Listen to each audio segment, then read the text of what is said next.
Mumbai test match में भारत की हालत खस्ता रही। पहले दिन भारत का स्कोर 86, 4 विकेट पर रहा। शुभमन गिल 31 और पंत 1 रन पर नाबाद हुए। यशस्वी 30 पर, रोहित शर्मा 18 रन पर आउट हुए।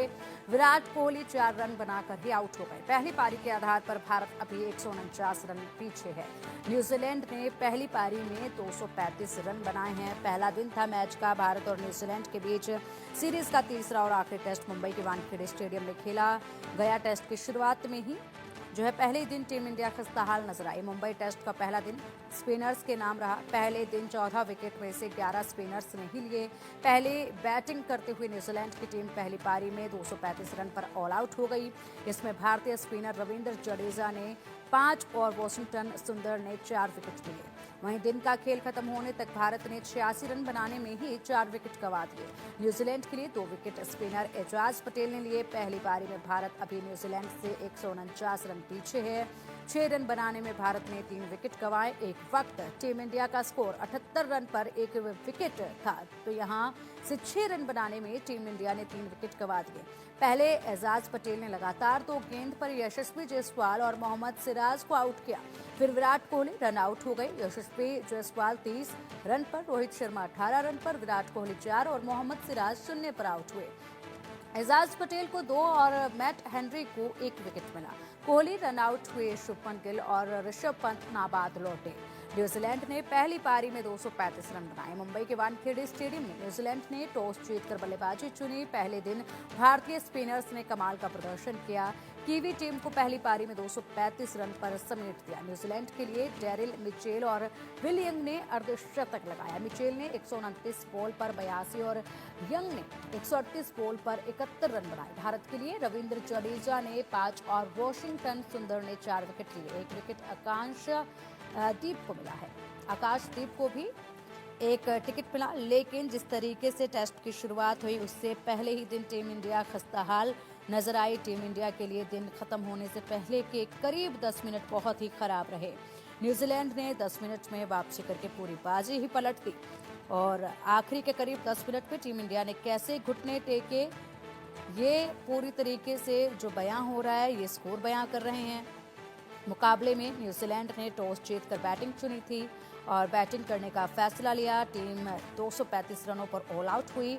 इस दौरान न्यूजीलैंड के डेरिल मिचेल ने सबसे बड़ी पारी खेलते हुए 3 चौके और 3 छक्कों की मदद से 82 रन बनाए। 3 छक्के जड़े, 3 चौके जड़े और इसके साथ 82 रन बनाए। टीम इंडिया के लिए इस दौरान रविंद्र जडेजा ने 5 विकेट छटके। इसके अलावा वॉशिंगटन सुंदर ने 4 विकेट अपने नाम किए। और चलिए अब इस पूरे मैच पर चर्चा कर लेते हैं और जान लेते हैं कि आखिरकार भारत के इस खराब प्रदर्शन के पीछे मुख्य कारण क्या रहा। इसके लिए हमारे साथ है हमारे स्पोर्ट्स एडिटर मनोज जोशी जी। मनोज जी, देखिए, जिस तरीके से पहले ही दिन के मैच में भारत खस्ताहाल रहा, जिस तरीके से प्रदर्शन भारत ने दिखाया है, क्या ऐसी कमी रही, क्या ऐसी खामी रही जिसके चलते इस तरह का मैच जो है वो देखा गया भारत की तरफ से? देखिए, अपनी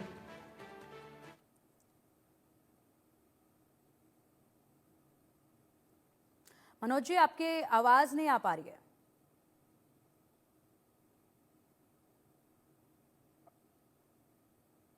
अब आवाज आ रही है मेरी जी आपको? जी जी जी मनोज जी, कंटिन्यू। हाँ, बस मैं यही कहना चाह रहा हूँ कि अपनी कंडीशंस का आपको सम्मान करने की आदत डालनी होगी, क्योंकि पुणे में भी हमने यही देखा कि आपने 259 पर उनको आउट किया। उसके बाद आप अपना उनका वो सम्मान आप नहीं कर पाए। आपका माइंडसेट जो था वो ओवर कॉन्फिडेंट था और यहाँ भी वही ओवर कॉन्फिडेंट था। अब आप देखिए कि जिस तरह से न्यूजीलैंड के बल्लेबाज जो आउट हुए हैं, बहुत अच्छी गेंदों पर आउट हुए हैं। हमारे गेंदबाजों ने बहुत शानदार गेंदबाजी की है। फॉरवर्ड डिफेंसिव शॉट पर खेलना वो अनप्लेबल हो गए थे, लेकिन हम जो है, हमारे जो बल्लेबाज हैं, वो गैर जिम्मेदाराना शॉट खेलते हुए आउट हुए। और जिस तरीके से विकेट गिरे, यशस्वी जायसवाल जिस गेंद पर आउट हुए, बाहर जाती हुई गेंद थी, जम चुके थे आप, उस पर रिवर्स स्वीप करने की कोई जरूरत नहीं। विराट कोहली जो लगातार, वो जानते हैं कि वो आउट ऑफ फॉर्म चल रहे हैं। पिछली 9-10 पारियों से वो एक ही हाफ सेंचुरी लगा पाए हैं, कंसिस्टेंटली परफॉर्म नहीं कर पा रहे हैं। तो वो खिलाड़ी भी मिड ऑन पर उनको रन लेने की कोई जरूरत नहीं थी, रन आउट हो गए वो। और जबकि सबसे मोस्ट फिटेस्ट प्लेयर है हमारी टीम का, वो अगर रन आउट हो रहा है, और पिछले मैच में भी जो गलती उन्होंने रन आउट वाली की थी, खासकर ऋषभ पंत जो रन आउट हुए थे, उसमें भी कॉल विराट कोहली का ही था। तो वो मैच का टर्निंग पॉइंट साबित हुआ। ये छोटी छोटी गलतियां कई बार बहुत भारी पड़ जाती हैं। आपने 235 पे आउट किया और उसके बाद अगर आप 235 तक भी नहीं पहुंच पाते तो बहुत शर्मनाक बात है, क्योंकि आपको ये मत भूलिए कि टॉस जीतकर न्यूजीलैंड ने पहले बल्लेबाजी की है। आपको चौथी पारी में बल्लेबाजी करनी है और यहाँ की कंडीशंस बहुत फेवरेबल नहीं है। रोहित शर्मा को देखें आप, रोहित शर्मा जिस तरह से लेग स्टंप की गेंद पर पिच होने के बाद जिस तरह से शफल कर जाते हैं, जिस तरह से खेलते हैं, अपना विकेट गंवाते हैं, वो बहुत बड़ी चिंता का सबब है। कितनी बार वो जो है दहाई की संख्या तक भी नहीं पहुंच पाए। तो ये जो गैर जिम्मेदाराना रवैया है भारतीय खिलाड़ियों का, कि जो बॉल पर विकेट चटकाने वाली जो बॉल नहीं होती उस पर भी आप अपने विकेट खोते हैं, तो उससे कई तरह के सवाल भी खड़े हो जाते हैं इनकी क्षमताओं पर। बिल्कुल बिल्कुल मनोज जी, जिस तरीके से आपने बताया कि गेंदबाजी जो है वो सही थी, लेकिन बल्लेबाजी में कहीं ना कहीं ओवर कॉन्फिडेंट नजर आए। बात करें अगर रविंद्र जडेजा की, तो 5 विकेट उन्होंने झटके, वॉशिंगटन ने 4 विकेट झटके, और जिस तरीके से 10-10 मिनट में जो खेल बदला है वो बड़ी बात थी अपने आप में। जी हाँ, बिल्कुल। वो जो 10 मिनट का जो आप बता रहे हैं।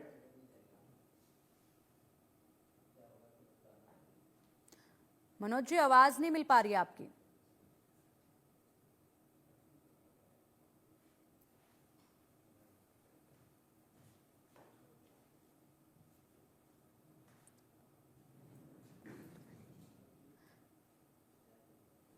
जी, जी आवाज आ रही है आपको मेरी? जी जी जी मनोज जी, जिस 10 तरह से जी यशस्वी जायसवाल आउट हुए, जिस तरह से मोहम्मद सिराज को नाइट वॉचमैन के तौर पर भेजा गया, वो भी कई तरह के सवाल खड़े करता है कि भाई आप वाशिंगटन सुंदर को भेज सकते थे आप नाइट वॉचमैन के तौर पर, अगर आपको अपने मुख्य बल्लेबाजों को बचाना था।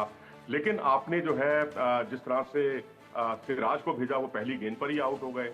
मुझे तो वो याद आ रहा है वो किस्सा, जब सौरभ गांगुली ने एक बार आशीष नेहरा को नाइट वॉचमैन के तौर पर भेज दिया था और भारत के लिए मुश्किलें खड़ी हो गई थी। यही कुछ मुश्किलें यहाँ भी हुई और फिर उसके बाद चलते चलते विराट कोहली भी एक चौका मारने के बाद वो भी चलते बने। तो ये सामूहिक प्रयास है, सबको जिम्मेदारी इसकी लेनी होगी, खासकर ये देखते हुए कि विराट कोहली फॉर्म में नहीं है, रोहित शर्मा फॉर्म में नहीं है और तीसरे रविचंद्रन अश्विन फॉर्म में नहीं है। पहली बार ऐसा हुआ है कि हमने न्यूजीलैंड को जब ऑल आउट किया हो अपने और उसमें अश्विन को स्पिन फ्रेंडली विकेट पर विकेट न मिल पाया हो, तो ये एक चिंता का सबब है। जी, क्या मनोज जी ये भी माना जाए कि जिस तरीके से न्यूजीलैंड ने पहले बल्लेबाजी चुनी, वो काफी जो फैसला था यहाँ पर न्यूजीलैंड का वो काफी हावी रहा। पहले बल्लेबाजी चुनने का एक टारगेट जो दिया गया, वो टारगेट तक अचीव होने में इतना सीरियस इंडिया नजर नहीं आई थी जिस तरीके से बल्लेबाजी की गई थी। तो वहां पर कुछ इम्पैक्ट पड़ा है क्या पहले बल्लेबाजी चुनने का? ये बिल्कुल पड़ता है इन सब चीजों का इम्पैक्ट, लेकिन अब वही बात है ना कि वो हमारे हाथ में नहीं है। वो टॉस है, वो किस्मत का खेल है। टॉस कोई भी जीत सकता था, अगर हम जीतते तो शायद हम भी वही कदम उठाते। लेकिन मुझे लगता है टॉस के साथ साथ बाद में जो है अब आखिरी 3 दिन जो है यहाँ पर जो खेल है वहाँ स्पिनर्स को बहुत मदद मिलने वाली है। यहाँ तो पहले दिन ही इतना टर्निंग ट्रैक, मतलब हमने मुंबई में तो नहीं देखा कम से कम, कि पहले दिन जब जिस गेंद पर जो एक पुछल्ला बल्लेबाज उनके आउट हुए थे उसमें मिट्टी भी उड़ती हुई दिखाई दी थी। तो ये पिच पर भी सवालिया निशान लगता है कि आप रैंक टर्नर बना रहे हैं, जबकि पिछले मैच में हम ऐसी ही टर्निंग ट्रैक पर हम लोग अपनी ही गिरफ्त में फंसे हैं। हम हारे हैं एक स्पिन फ्रेंडली पिच पर और हमने यहाँ भी रैंक टर्नर की ही डिमांड की है। तो इसका मतलब है कि कहीं ना कहीं आपके दिमाग में टिम साउदी का और हेनरी का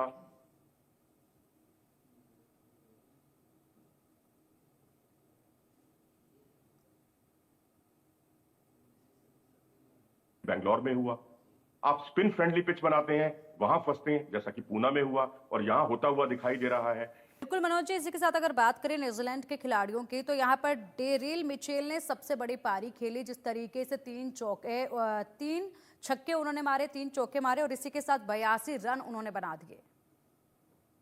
जी हाँ, डेरिल मिचेल और यंग, इनकी जो पार्टनरशिप थी उसने कमाल का प्रदर्शन किया। मैं तो कहूंगा कि स्पिन फ्रेंडली विकेट पर किस तरह से बल्लेबाजी की जाती है, किस तरह से आपको बैकफुट पर जाकर आपको समय भी मिलता है उसमें, और वहां पर जाकर आप शॉट्स खेल सकते हैं। क्योंकि आप अगर गौर करें, न्यूजीलैंड के जो 5 बल्लेबाज हैं, 10 में से 5 बल्लेबाज गेंद को रोकते हुए फ्रंट फुट पर आउट हुए हैं, फॉरवर्ड डिफेंसिव शॉट खेलते हुए आउट हुए हैं। अगर आप बैकफुट पर जाएं एक टर्निंग ट्रैक पर और उसकी उस रणनीति से खेलें तो वो कारगर साबित हो सकती है। इसी को मिचेल ने दिखाया, इसी को यंग ने दिखाया। तो मुझे लगता है कि अब जो भारतीय बल्लेबाज जो बचे हुए हैं, अब उनको इसी शैली से खेलना होगा, खासकर एजाज पटेल के सामने, सचिन रविंद्र के सामने और सोडी के सामने। तो मुझे लगता है वो बेहतर ऑप्शन रहेगा, क्योंकि हमने न्यूजीलैंड के बल्लेबाजों को फॉरवर्ड डिफेंसिव शॉट पर फंसते हुए देखा है। बिल्कुल मनोज जी, इसी के साथ अगर देखा जाए तो ऐसे कौन सी वो मुख्य वजह रही जिसके चलते ऐसा प्रदर्शन जो है वो लगातार भारतीय टीम का देखा जा रहा है? कहां पर सबसे ज्यादा फोकस करने की जरूरत है? जिस सीक्वेंस पे से खिलाड़ियों को भेजा जा रहा है, क्या उसमें कोई हेर फेर बदल करने की जरूरत है? और आगे के लिए क्या ऐसी रणनीति अपनाई जाए? देखिए, मैं पहले से आपके आखिरी सवाल पर आता हूं कि आगे के लिए क्या रणनीति अपनाई जाए, क्योंकि यही सबसे महत्वपूर्ण है। यहाँ पर यही है कि जो आपने अभी मिचेल का नाम लिया, यंग का नाम लिया, अब उन्होंने जिस रणनीति से यहाँ पर इसी पिच पर रन बनाए हैं, उसी रणनीति को आपको भी अपनाना होगा। बैकफुट पर जाकर खेलना होगा, उसकी आदत डालनी होगी, क्योंकि फ्रंट फुट पर गेंद आखिरी वक्त पर जब कांटा बदलती है तो उससे परेशानी होती है। और रही बात भारत के पिछले मैच में हारने की और यहाँ पर बैकफुट पर आने की, तो उसकी बड़ी वजह यही है कि आप ये माइंडसेट का सवाल है, क्योंकि आप ओवर कॉन्फिडेंट हैं, आपको लगता है सामने वो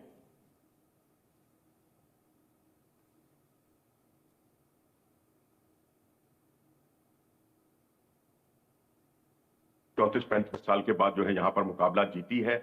पिछला मुकाबला पिछले 2 मुकाबले जीती है और सीरीज जीती है लंबे समय बाद, 50 साल से ज्यादा समय बाद भारत में। तो अब इसको गंभीरता से लेना चाहिए और अपने विकेट के महत्व को समझना चाहिए, तभी आप यहाँ पर टिककर लंबी पारी खेल सकते हैं। अभी तो लक्ष्य यही है कि 235 के स्कोर को भी हमने पहाड़नुमा स्कोर बना दिया है हमारे बल्लेबाजों ने। तो बेहतर यही होगा, पहले तो 235 के स्कोर तक पहुंचिए और उसके बाद आप कम से कम यहाँ 80 से 90 रन की आपको बढ़त जरूरी है, क्योंकि आखिरी पारी आप ही को खेलनी है। बिल्कुल बिल्कुल मनोज जी, और अगर देखा जाए तो जिस तरीके से 19वें ओवर की तीसरी गेंद पर विराट कोहली रन आउट हुए और उसके बाद वो वापस पहुंच गए थे मैदान से, तो ऐसे में ये सबसे बड़ा झटका था, क्योंकि उम्मीदें जो है विराट कोहली से खासी लगाई जा रही थी, लेकिन वो उम्मीदों पर उस कदर जो है खरा नहीं उतर पाए। बड़ा झटका यहीं पर लगा था जब विराट कोहली रन आउट होकर पहुंचे थे वापस। जी हाँ, मैं तो यही कहूंगा कि आप मॉडर्न चीजों का सम्मान, मॉडर्न क्रिकेट की आपको आदत है खेलने की, एग्रेसिव क्रिकेट खेलने की आदत है, रनिंग बिटवीन द विकेट आप पास करना चाहते हैं, सारी बातें ठीक हैं, लेकिन आपको जो ट्रेडिशनल सोच है उसका भी सम्मान करना होगा। और ट्रेडिशनल सोच ये कहती है कि जब खेल खत्म होता है दिन का, तो आपको वहां जो है कोई अतिरिक्त जोखिम नहीं उठाना, आपको वहां पर टिक कर खेलना है। अगर ये देखिए, अगर यही स्कोर आपका 2 विकेट पर होता या 1 विकेट पर होता, तो शायद आप बेहतर स्थिति में थे, यहां से आप बड़े स्कोर की उम्मीद कर सकते थे, क्योंकि आपने ट्रेडिशनल चीजों का सम्मान नहीं किया। आप अपनी सोच से, अपने तरीके से खेलते रहे, उसी में आपने 3 विकेट गंवा दिए इतनी जल्दी जल्दी 2 ओवर के अंतराल में, तो उससे मुश्किलें और खड़ी हो गई हैं। तो मैं समझता हूं कि आपको जब जो क्रिकेट के बेसिक्स हैं उस पर अब जाना होगा कि कैसे डिफेंस करना है, फॉरवर्ड डिफेंसिव शॉट कैसे खेलने हैं, और इन सब चीजों का सम्मान करना होगा। और खासकर जब दिन का खेल समाप्त होने वाला हो, तो किसी भी तरह के अतिरिक्त जोखिम से बचना होगा, इसकी आदत डालनी होगी। ऐसा अतीत में भारतीय क्रिकेटर करते रहे हैं। बिल्कुल मनोज जी, इसी के साथ 11 साल के बाद अपने होम ग्राउंड में टेस्ट मैच खेलने के लिए उतरे थे रोहित शर्मा, लेकिन वो उस फॉर्म में नजर नहीं आए। जी हाँ, रोहित शर्मा का फॉर्म बहुत खराब चल रहा है इस समय, बहुत बुरे दौर से वो गुजर रहे हैं, और जिस तरह से उनके लिए दहाई की संख्या तक पहुंचना भी एक बहुत बड़ी चुनौती बन गई है। तो मैं तो कहूंगा कि वो भी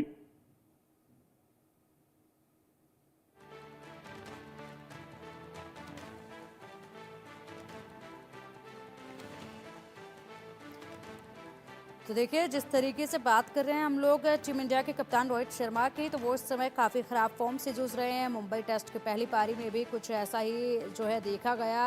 11 साल के बाद अपने होम ग्राउंड में टेस्ट मैच खेलते नजर आए, लेकिन वह इस खास मौके पर भी बल्ले से कुछ कमाल नहीं कर पाए। इस मुकाबले की पहली पारी में वह अच्छी शुरुआत करने में कामयाब रहे, लेकिन अपनी लय को बरकरार नहीं रख पाए। तो जिस तरीके से हमारे स्पोर्ट्स एडिटर बता रहे हैं मनोज जी, जिस तरीके से आप बता रहे थे कि इस वक्त रोहित शर्मा जो है वो अपनी फॉर्म में नहीं है, उनका खेल लगातार जो है वो खराब होता ही नजर आ रहा है, यहाँ पर भी वो बल्ले से कुछ खास कमाल कर नहीं पाए। क्या ऐसी मुख्य वजह है इसके पीछे? देखिए, रोहित शर्मा जो है कई बार बहुत जल्दी सफल हो जाते हैं, जो उनकी अटैकिंग शैली में खेलने की जो प्रवृत्ति है वो एक कारण है, और दूसरा स्पिनर्स के सामने हमारे जो बल्लेबाज हैं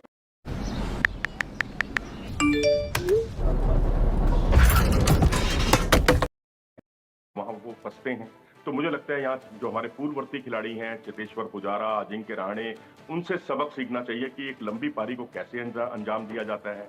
या ऐसे ही अगर आप रोहित शर्मा के साथ-साथ यशस्वी जायसवाल को भी देखें, इन दोनों खिलाड़ियों को अगर संयुक्त रूप से आकलन करें, तो ये स्वीप और रिवर्स स्वीप से भारतीय खिलाड़ी कुछ एक आकर्षक शॉट तो खेल सकते हैं, लेकिन अपनी पारी को बहुत लंबा नहीं ले जा सकते। तो जैसे कि यंग ने पारी को किया, आगे तक लेकर गए, टॉम लाथम पिछले मैच में आगे तक लेकर गए, जो रूट ने तो डबल सेंचुरी बना दी थी जब वो भारत आए थे चेन्नई टेस्ट में।